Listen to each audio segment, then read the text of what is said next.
कहना हो मास्टर। खोल कर सत्य सीना है रहता सदा, खोल कर सत्य सीना है रहता सदा, झूठ रहता सदा मुंह छिपाए हुए। फर्ज इंसान से जो डिगाना कभी, लोग करते कदर दिल बिछाए हुए। आदमी के लिए एक सच फैसला लेके चढ़ता है उन्नति के आकाश में। एक गलत सोच ही नाश कर देती है बीतती जिंदगी उसकी परिहास में।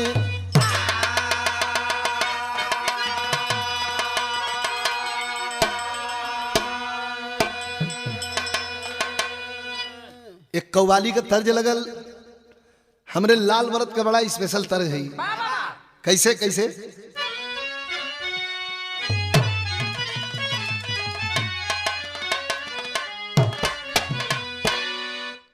अरे नजरे मिला के आपने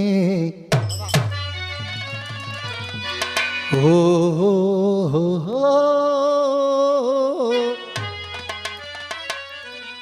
नजरे मिला के आपने दिल को चुरा लिया। नजरे दिल को चुरा लिया।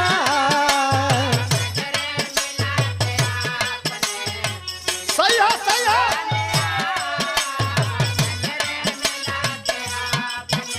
अरे नजरे मिला के आपने दिल को चुरा लिया।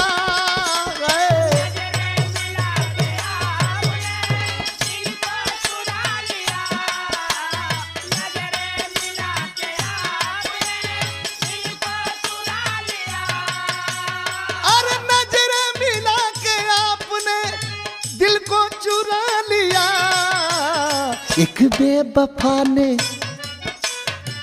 बेवफा ने हमको हो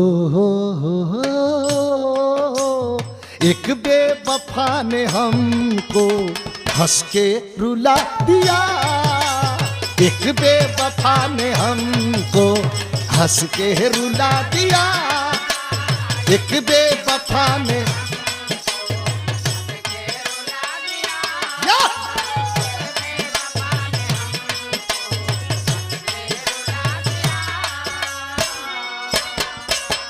आज के जमाना पर कभी भाव लिखता हूं कि पैसा के पीछे प्यार की हो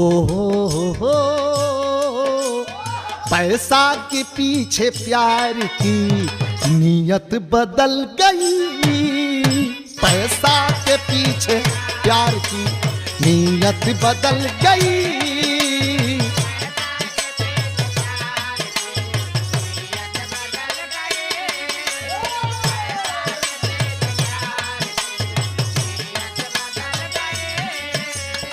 पैसा के पीछे प्यार की नीयत बदल गई।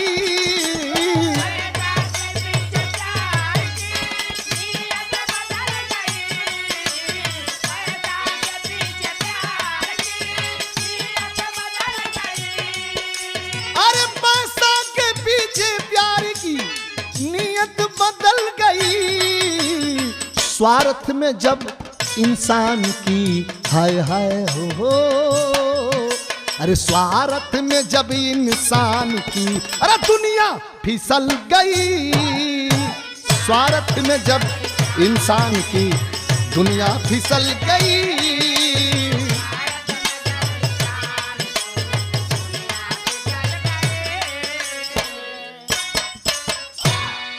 बाहरी दुश्मन से बचना तो है आसान सही कि घर के दुश्मन से बचने का समाधान नहीं। मार का बदला कोई मार से ही लेता है मगर कोई कोई भीतर से सिला देता है। दीवान सिंह के घर में एक दिन एक चोर घुसा, उनकी हैसियत को करने को कमजोर घुसा। टूटी है नींद तब दीवान सिंह घेर लिए, तान कर भाला पूछते नयन तरेर लिए। इरादा क्या है तेरा, क्यों यहाँ पे आया है, कितने दिन से मेरे घर नजर गड़ाया है। तो हाथ को जोड़ का वो चोर गिड़गिड़ाने लगा।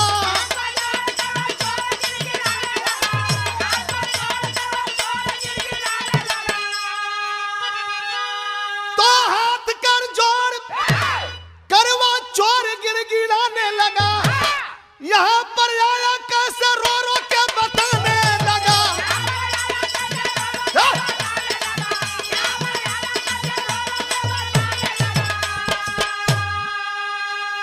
बड़ा संपन्न आदमी रहलन, खेती गृहस्थी बहुत अच्छी रहल।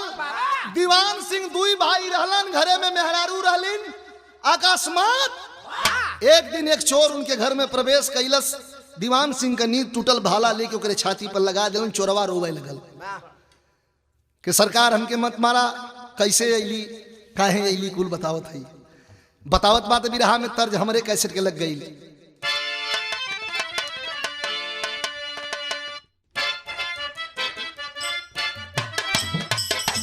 वह गीत बा, अरे प्यार कोई चाहिला तो प्यार तो के काटे।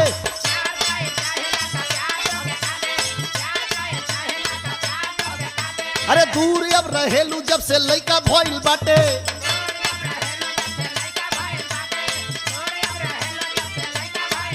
अरे प्यार कोई चाहिला तो प्यार तो के काटे।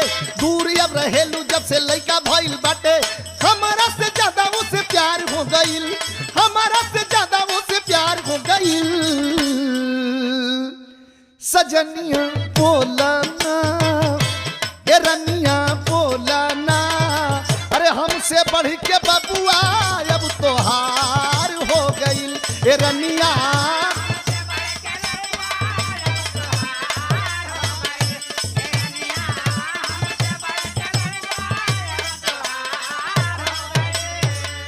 इत तर्ज वाले की इशारा करत बड़न। काल चोरवा बतौलस मास्टर,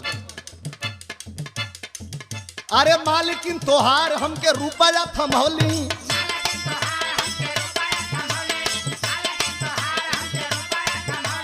तो के मारे खातिर हमके घरे में बोलवली।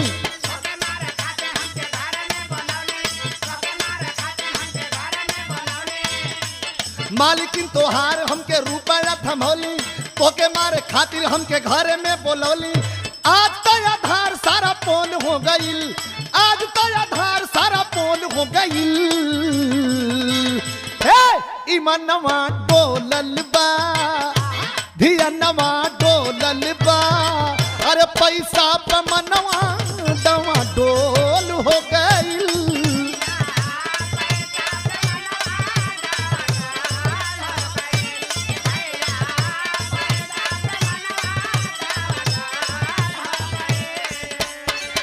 मारे खातिर अइली तोहके मारे नाही पवली।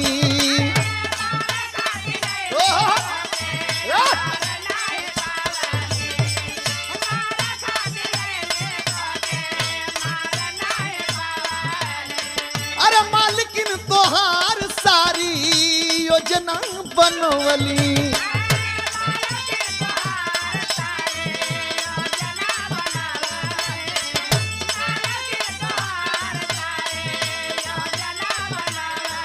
अब ही पूछे ना चलत बा, तौले जागल बा दीवान सिंह का तबे छोटका भाई।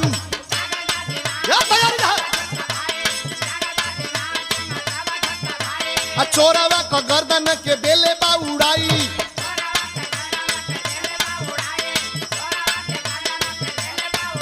अरे जिंदगी जहरवा के घोल हो गइल, जिंदगी जहरवा के घोल हो गइल। इमनवा डोलल बा, धियनवा डोलल बा। रे पैसा पमनवा डवा डोल हो गइल।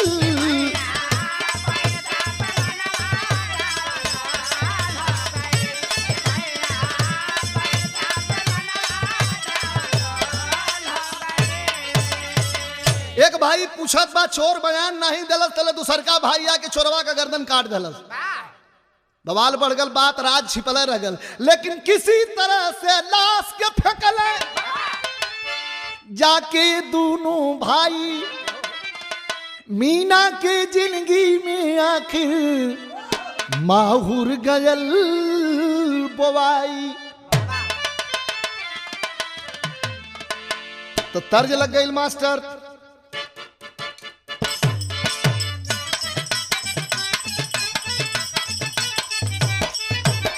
नहीं खी मांग साया साड़ी, नहीं खी मांग कंगना,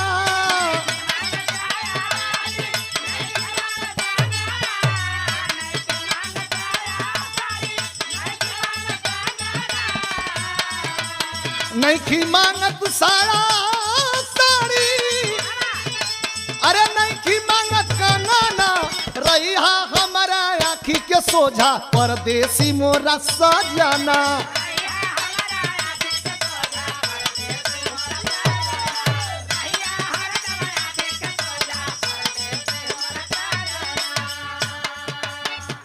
लेकिन बिरहा में भाव कवि जी लिखत हुआ, धनवा हमारे आँखी में गोड़ल की बात दूसर सजाना,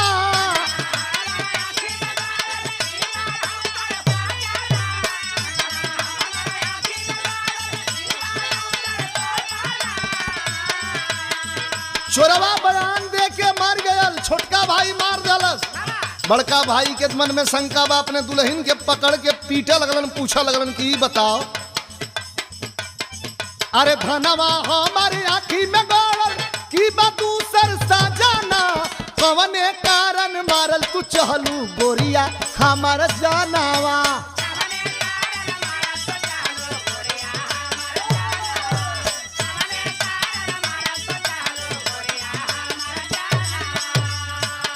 आखिर कौने कारण हमार जान मारल चलू, ई तो के बतावे के पड़ल।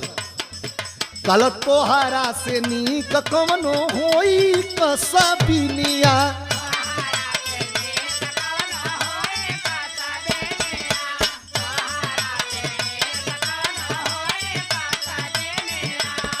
आज से तू धोवा हमारा से नूर के निसनिया,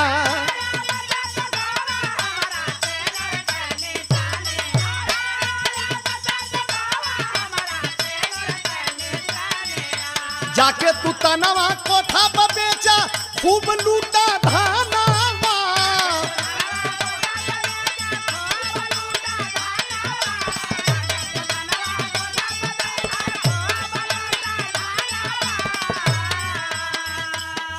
डांट करके अपने दुल्हन से कहा कि मांग में सजाया हुआ सिंदूर धो डालो, कोई रिश्ता तुमसे मेरा नहीं है, चली जाओ। जाकर के कोठे पर जब धन के लिए तुम मुझे मरवाना चाहती थी, वो चोर मर गया, सारा राज उसके सीने में दब गया। मीना रो रो करके गिड़गिड़ाती है और कहती है क्या, कि जौने मुहावा से निसरे मीठी मीठी बोली हो, अरे बजरा का बोल जानी बोले सजनवा,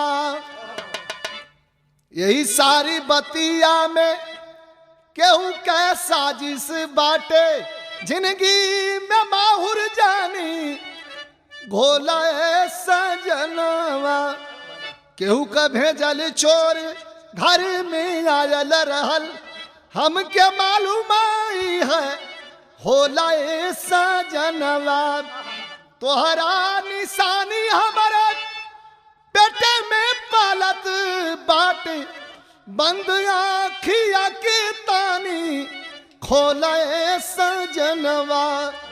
रो रही है बेचारी कि आपका देहल निशानी हमारे खानदान का पहला चिराग, आपका देहल निशानी हमारे कोख में उद्र में पल रहल बा, यही स्थिति में बिना समझले बुझले ऐसा फैसला मतलब डांट करके कहा, वह भाई कतई नहीं, कोई मतलब हमारा तुम्हारा नहीं, देखिए सुनी हुई बात को साबूत क्या। धक्का मार कर मीना को घर से बाहर दीवान सिंह निकाल दिया। बेचारी मीना भटकती हुई एक मुस्लिम फकीर के यहाँ पहुंची, दुखड़ा रो रो करके सुनाती है, तो पिघल गया दिल उस फकीर बाबा का। क्या किया,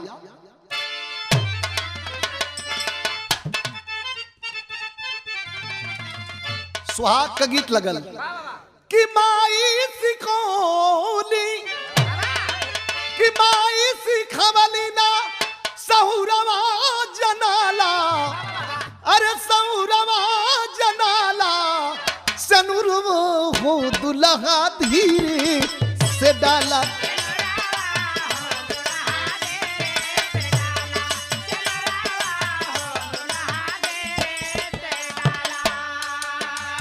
बिरहा का भाव बा, अरे गढ़ुवल जिंदगिया, गढ़ुवल जिंदगिया क्या कहवा ले जाई, अरे गढ़ुवल जिंदगिया क्या कहवा ले जाई, बहुरवा बाबा देता खियाई।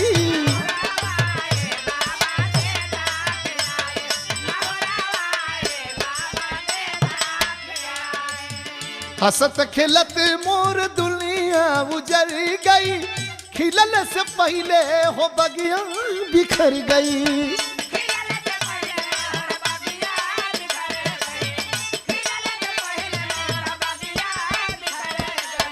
कहवा मोजाई, कहवा मोजाई, कहा मुहवा दिखाई, महुरवा बाबा देता खियाई।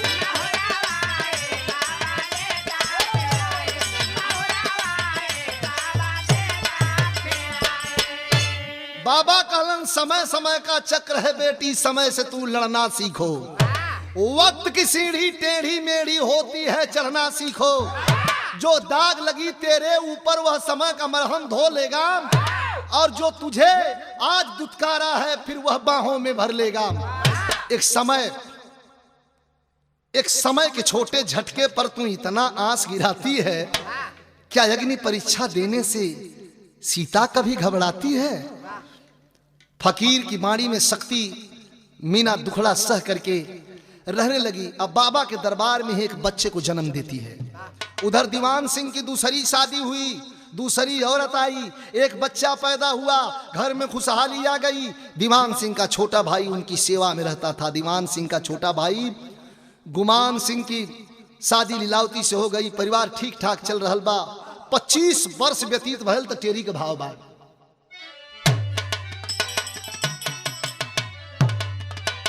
कि विधनवा हो विधनवा कैसन कैला रचना, अरे विधनवा कैसन कैला हो, विधनवा कैसन कैला रचना। एक ठे राजमहल एक जंगल में सुगनवा, जरा सुगनवा, जरा सुगनवा। एक ठे राजमहल में राज रजत बाय, एक ठे जंगल में बाय। तो कवि जी भाव लिखलन है, फकीर के दिस रहने वाला लड़का दीपक था। फकीर के पास जो लड़का रहता रहा, लड़का का नाम दीपक हो। पढ़ा लिखा कर गहन परिश्रम, एक दिन हो गया वह डॉक्टर। एक दिन बैठा गाड़ी पर, वह राज में देखा है तत्पर। घायल व्यक्ति कहरता था, लगा जाने को था खंजर। रास्ते में एक घायल व्यक्ति नौजवान है, गिरा हुआ है और कराहे भर रहा है। वह दीपक नाम का लड़का जो पढ़ लिख करके डॉक्टर हो गया है, रास्ते से जा रहा है। तो भाव बा मास्टर,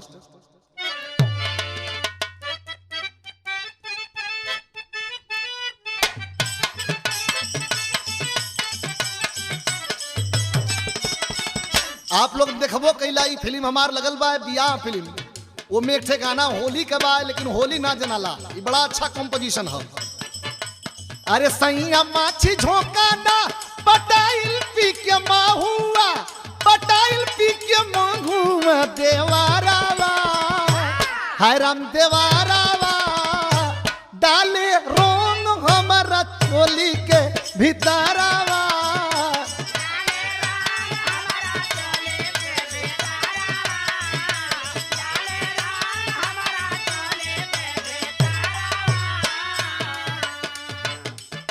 लेकिन जेकर नाम उतिया लिखल मालिक के दरबारवा, अरे मालिक के दरबारवा यारावा, हाय राम यारावा ओके मारी कैसे कोनो हथियारावा।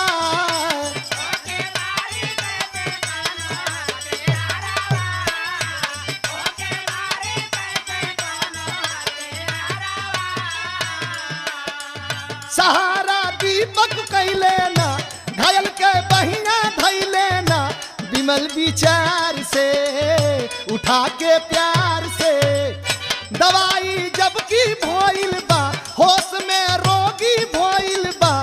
होश में आई के कहेला रोई के चाचा मोर चढ़वला हमारे ऊपर हथियारावा यारावा हाय राम यारावा उहा बाणन हो हमार हथियारावा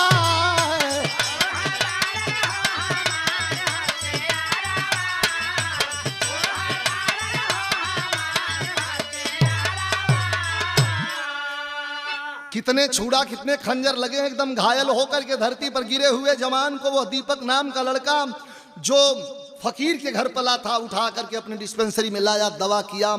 जब होश संभाला तो पूछा कि भाई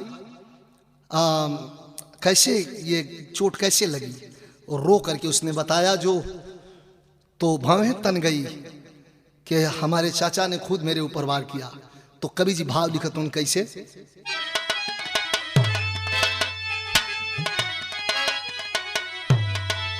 तनिसा और लगा दिया मास्टर।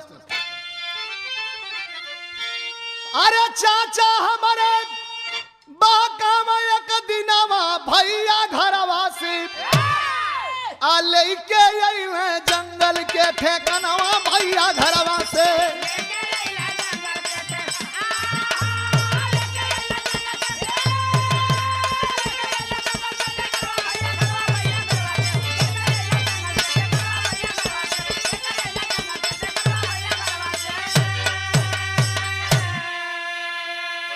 उनके साथ 4 गो गुंडा खंजर मारन लगल हो, हाथ के जोड़ले पर चाचा उनके ललकार लगल हो, अपने जाने में मरला परनामा भैया घरवासी आदिवान सिंह के बाटी हम ललनवा भैया घरवासी। उस लड़के दीपक को अपने घर पर लाता है, फकीर बाबा से सारी बात बताता है। इसके चाचा बड़े जालिम हैं, इसको मार करके फेंक दिए थे, यह दीवान सिंह का लड़का है। ए भैया मैं जाता हूं इसके बाप के यहाँ और जा करके थाने में रपट लिखवाता हूं।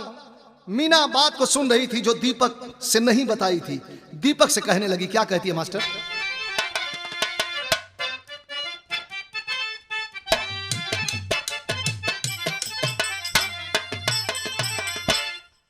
कालत की धन तू त बेटा हमार, धन तू त बेटा हमार, अधानी हमार गोदिया बाबू।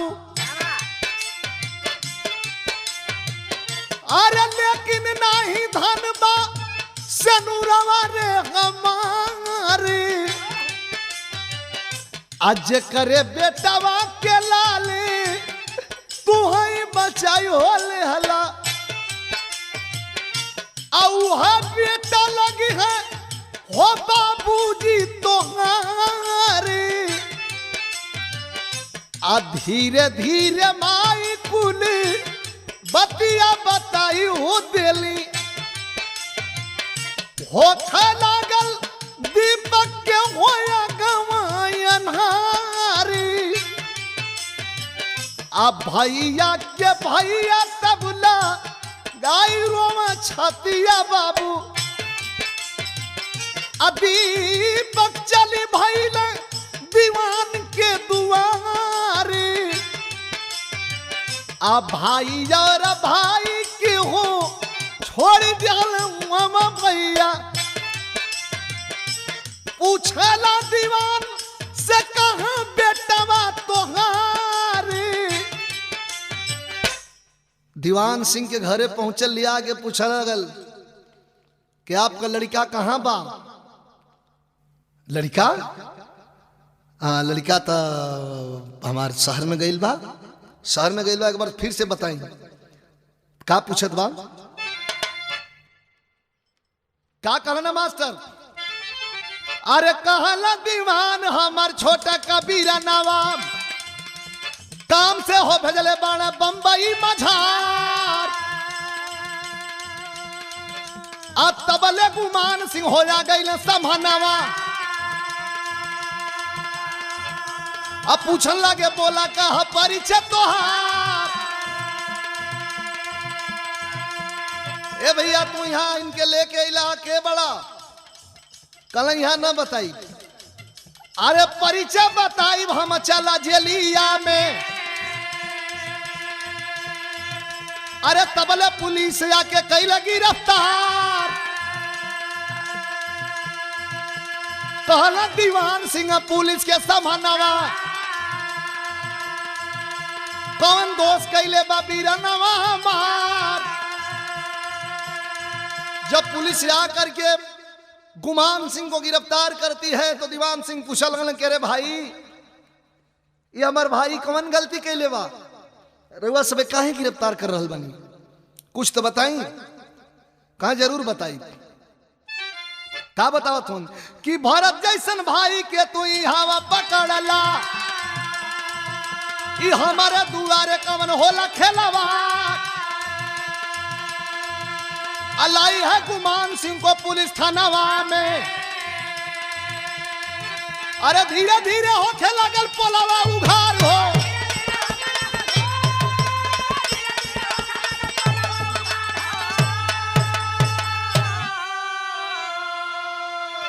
थाने में जब पुलिस के पिटाई पड़ल तो पहले तक बकाया लिए है वो है, वहां भेजा यहाँ भेजा यूं भेजा वहां भेजा, कहाँ भेजा कैसे भेजा। तक कवि जी लिखत हन कैसे, अरे मार के आधी में अपराधी बोल के रही, अजहिया उठी पुलिस का डंडा भंडा खोल के रही।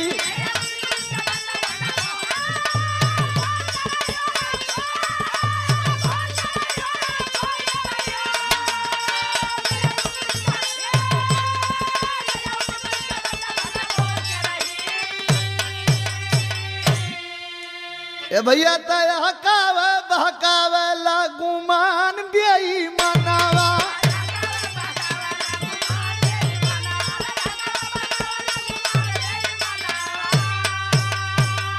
तबले मीना हाजिर भैली ले के सुगनावा।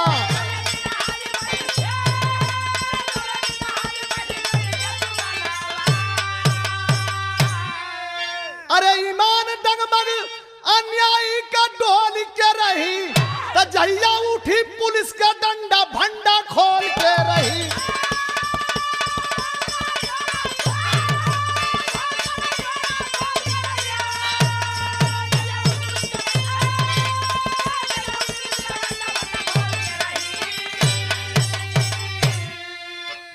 ए भैया मीना लेकर के अपने लड़के को सामने होती है, तब मीना के जब देखल है दीवान सिंह समनवा, मीना कहा दीपक हूँ तुहर है सुगनवा।